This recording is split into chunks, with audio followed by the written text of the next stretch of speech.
What things probably won't exist in 25 years? I can actually give a specific example. I ran a somewhat successful website for a hobby in the late 90s hosted on GeoCities. None of the Internet Archive/Wayback type sites have a copy anymore. 20-ish years since I stopped bothering with the sites and all is lost, including my backups thanks to it being 20 years and a failed ancient hard drive. Some of my favorite memories have been driving home late at night with something like Beast of Burden or just my imagination playing. Their music has that special something that just makes it timeless.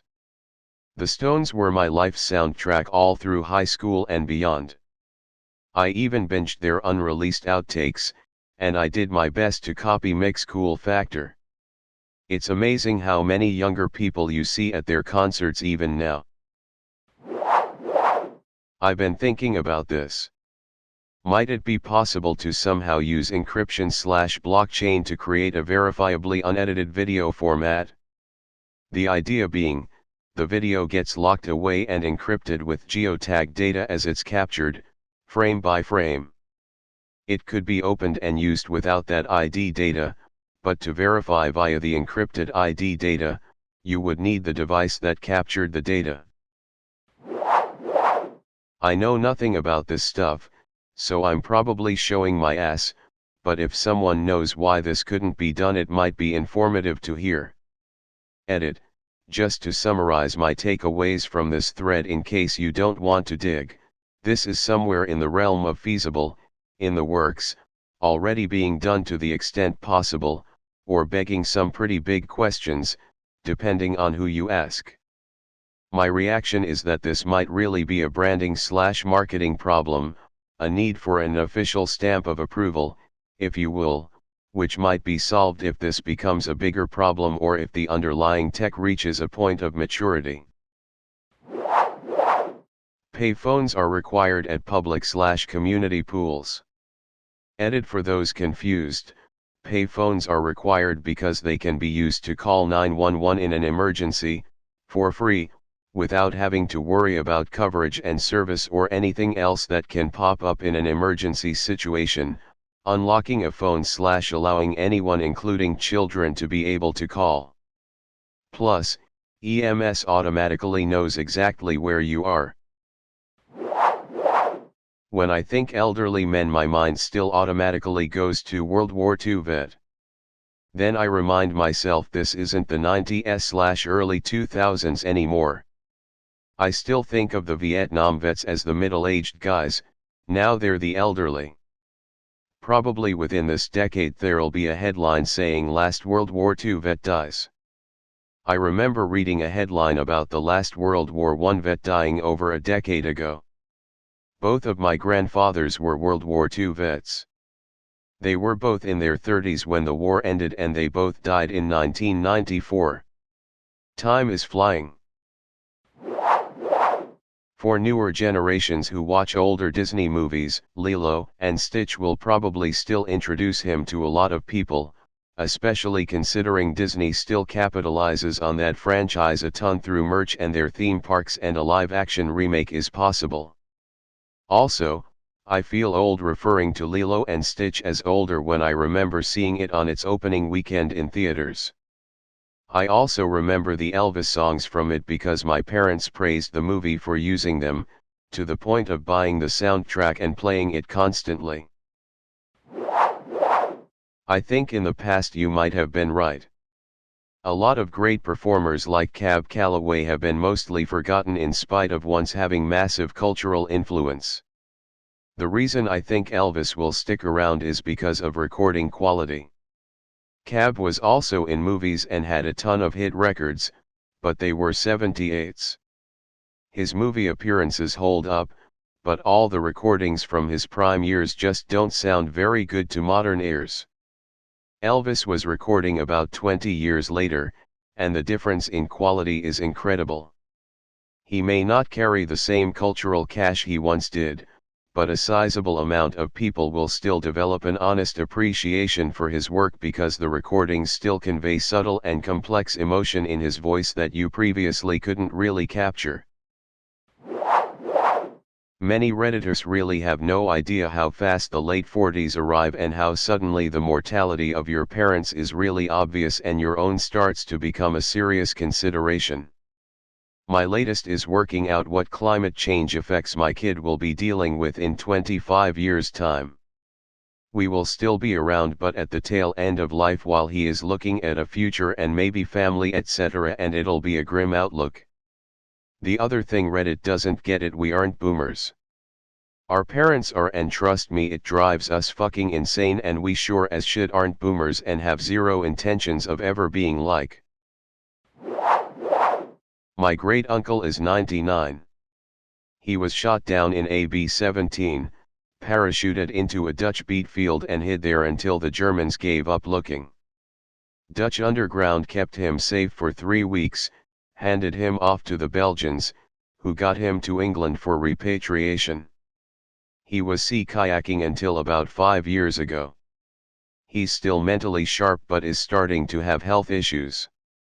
He says thank God he can drink wine with thickener added. Facebook has been around for 16-17 years. When MySpace shit the bed and lost most of its membership by the late 2000s, most people thought Facebook would die out within a few years. While I do not check it much anymore, it still seems to be going strong. Been on it since 2005. I can see it still around in 25 years. Maybe a really niche thing and probably evolved into a more futuristic form, but I doubt it is going to fade away into obscurity. Honestly, they're doing fine. Population surveys in Canada show only one of 17 groups in serious decline. The rest are stable. The bears are just coming off the ice earlier. They're still apex predators on land. Only one group, the one in decline, had become so dependent on hunting seals on ice that the changing climate is impacting their winter survival strategy faster than they can adapt. Now, an interesting thing that may contribute to the eventual decline of polar bears that is not starvation related. They're still capable of producing fertile offspring with grizzlies. We're seeing more and more light brown grizzlies as the populations mix with grizzlies moving north and polar bears not going out onto the ice for as long or at all. A fake, not a biologist, but from what I've gathered, while that is a nice dividing line, that still has its issues. So there could be a genus of rats with say 6+ species, A can have viable offspring with B, B can with both A and C can with both B and D can with both C and E can with D and F can with E but not with A, etc. This was some genus of rats in the Amazon, National Geographic article IIRC. So which are the species? That definition of viable offspring A and B are, but so are B and C, so are C and D, so are D and E, so are E and F, so that chain would make A and F, but they can't produce viable offspring, so they'd be different. I think you see the circular logic. The way I look at it is a math problem. Listing species is a discrete statement, like categorizing as whole numbers 1, 2, 3, 4, 5, 6, etc. Each different one is some distance from anther. While in nature the difference between groups of animals is a continuous one. So the rat species, we're listing them as species 1, 2, 3, 4, 5, 6, whereas it's more they should be like 1.5, 2.1, 2.6, 2.9, 3.33, 4.2, etc. Each number is its own species, but if the distance between two of them is less than 1, you could have viable offspring. Now the issue really comes down to nature is complicated and species is just a nice way humans have used to try and simplify the classification of living things. I think that is still true in majority of cases, but this would be a gray area. Polar bears are technically a subspecies of grizzlies who branched off recently. They're just close enough genetically that they can produce fertile young. Apparently coyotes and some wolves can do the same thing, as well as some other examples, so it's not an isolated case. As we get more habitat loss, forcing species to interact with each other where they otherwise wouldn't, we may start seeing this kind of thing more often. There are a lot of exceptions and gray areas in nature. It's like we were taught mammals checked particular boxes except platypus. Marsupials are a little odd too. Curriculums will change with new info, hopefully LOL.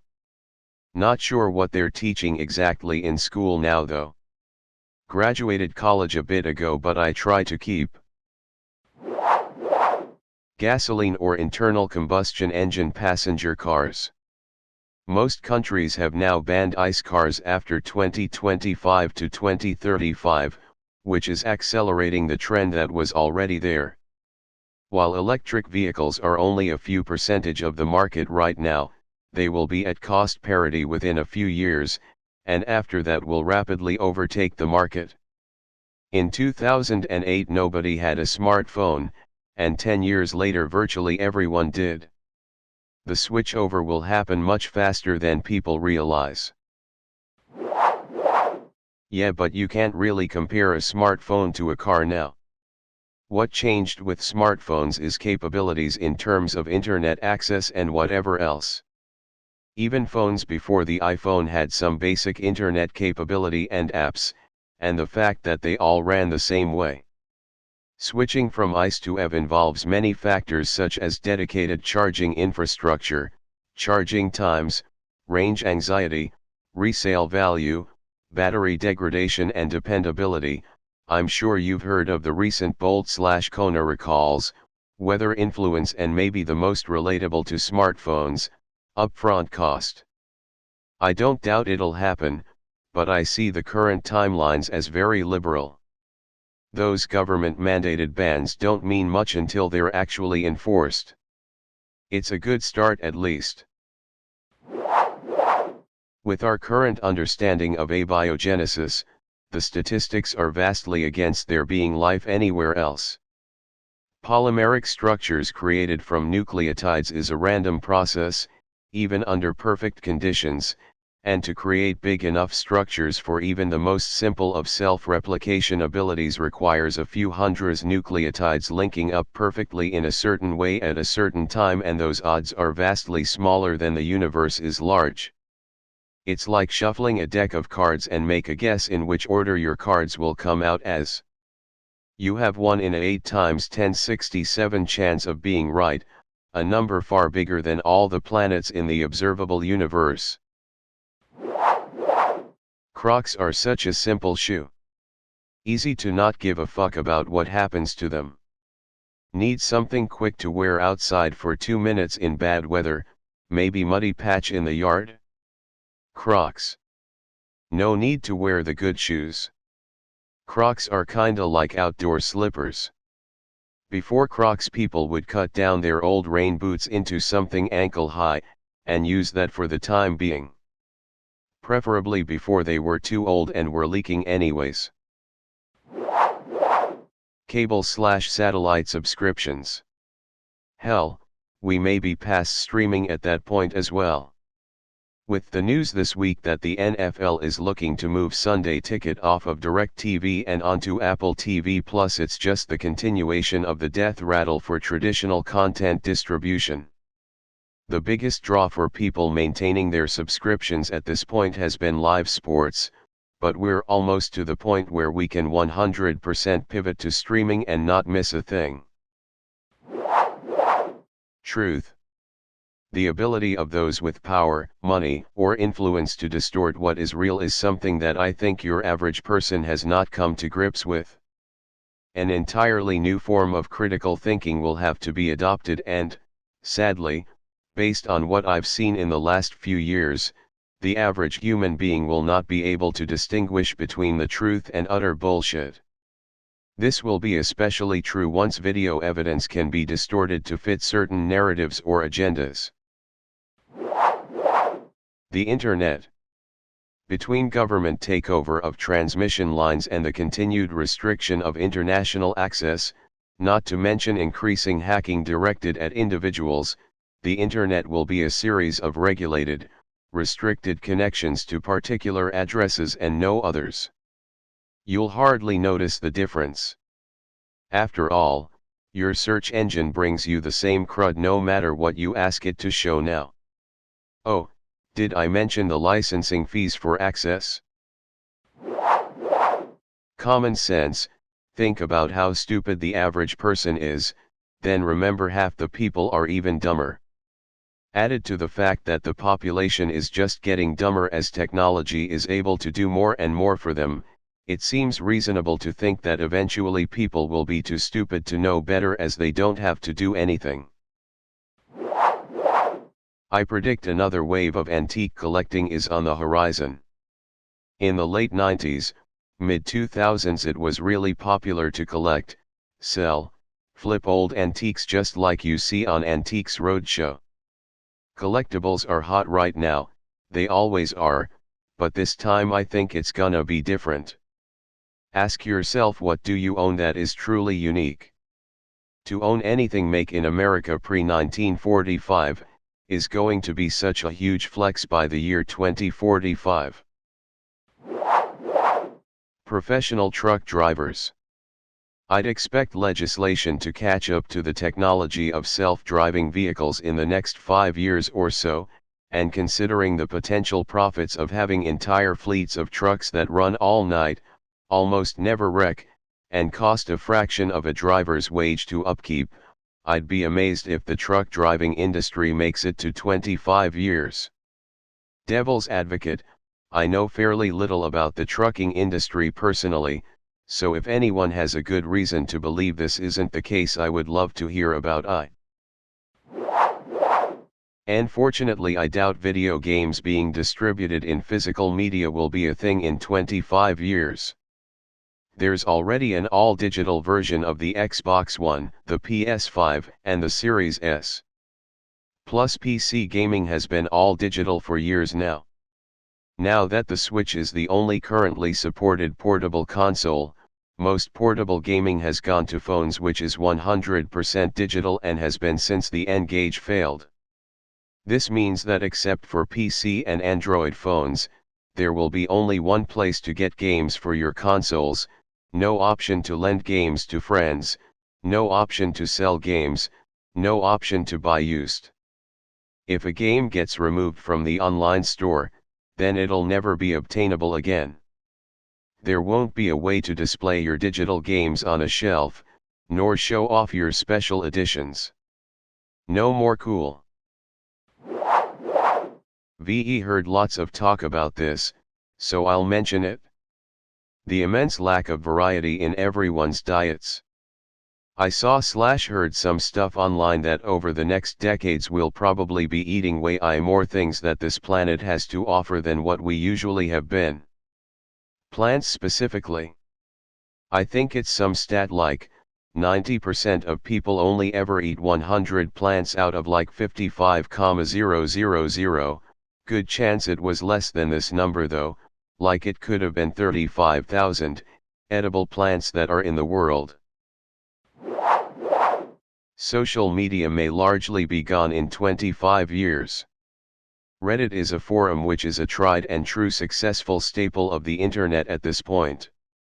I can find anything that interests me right now on Reddit and discuss my hobbies and interests with people globally. Facebook and TikTok are the worst offenders of social media. Instagram is kind of a neutral, sans the banal nonsense of influencers. I don't really mind having an Instagram though, as it can be cool to check out someone's art or little blips of their life. It functions more similarly to how MySpace did. Predominantly the problem I'm seeing with social media? It is just vapid and superfluous bullshit. There's nothing there. At all. A superficial appearances are everything highlight reel fabrication used to compare yourself to someone else's. Superficial appearances are everything highlight reel fabrication. Utter and complete bullshit. I mean really, what's the fucking point of Facebook? I should post on it.